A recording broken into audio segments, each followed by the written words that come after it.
అలాగే ఈ భవానీ దీక్షలు తీసుకున్న చాలామంది వచ్చి అప్పుడు పరమాచార్య వారికి చెప్పేవాడు, అమ్మవారు మేము ఈ పాత మెట్లు ఎక్కువ వస్తుంటే కుంకుమ బొట్లు పెట్టుకుంటూ, ఇక్కడ ఏంటంటే మనకి మెట్ల పూజ ఉంటుంది, చాలా విశిష్టత అది.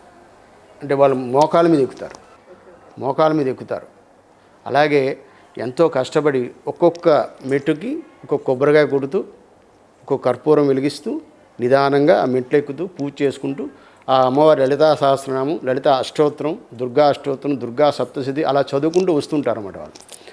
వాళ్ళకి ఒక పెద్ద ఆవిడికి అమ్మవారు పైకి రా, నేను తీసుకెళ్తాను, నన్ను తీసుకొచ్చింది, ఇక్కడికి వస్తే నాకు కనిపించలేదు అనేటువంటి ఇది ఆవిడ వచ్చి స్వామివారికి చెప్పింది. 3 రోజుల పాటు ఆయన స్వామివారు ఎన్నో విన్నారు ఇటువంటి. అలాగే కోనేరు ఉండేది మనకి, ఆ కోనేటిలో కూడా చాలా విశేషాలు జరిగినాయి.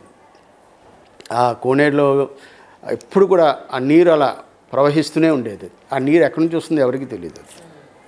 అటువంటి విశిష్టమైనటువంటి ఆ కోనేరు, అలా ఇవన్నీ కూడా మనకి అమ్మవారి యొక్క మహిమాన్వితమైనటువంటి శక్తులను తెలియజేస్తుంటాయి మనకి.